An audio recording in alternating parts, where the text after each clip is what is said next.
मुकेश अंबानी यानी कि हमारे मोटा भाई जितने मशहूर हैं उनसे ज्यादा मशहूर है उनका घर एंटीलिया। एंटीलिया को अगर हम लोग इंडिया का सबसे आलीशान घर कहें तो गलत नहीं होगा, लेकिन क्या आपको पता है कि एंटीलिया दुनिया की दूसरी सबसे महंगी प्रॉपर्टी है? जी हाँ गाइस, आप ठीक सुन रहे हैं। पर फिर पहले नंबर पर कौन सी है? तो चलिए मैं आपको बताता हूं। दुनिया की सबसे महंगी प्रॉपर्टीज में पहले नंबर पर है बकिंगम पैलेस, लेकिन वो एक रॉयल प्रॉपर्टी है, एक पब्लिक प्रॉपर्टी है जिसका कोई एक ओनर नहीं है, जिसकी टोटल इवैल्यूएशन है $5 बिलियन, यानी कि 35,000 करोड़ रुपए।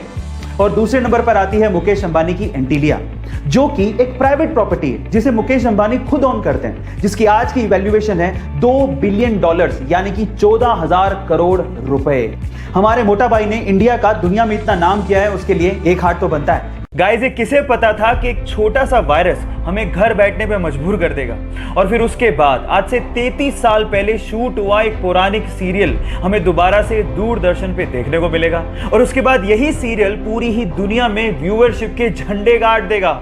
यस गाइस, ये बिल्कुल सच है। रामानंद सागर ने आज से 33 साल पहले यानी कि 1987 में रामायण सीरियल को शूट किया था, जिसे कोरोना के चक्कर में गवर्नमेंट ने दोबारा दूरदर्शन पे दिखाना शुरू किया। और 16 अप्रैल को you can't even imagine 7.7 crore की व्यूअरशिप के साथ इसने वर्ल्ड रिकॉर्ड बना दिया है।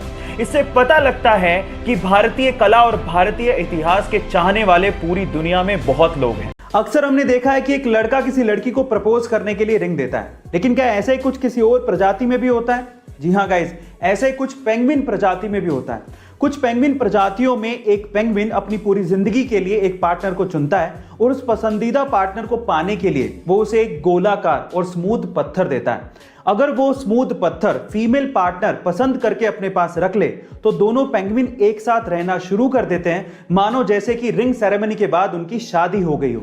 लेकिन कुछ प्रजातियों में मेल पेंगुइन फीमेल पेंगुइन के साथ सिर्फ बच्चा पैदा करने के लिए रहते हैं, लेकिन बच्चे की परवरिश दो मेल पेंगुइन मिलकर करते हैं।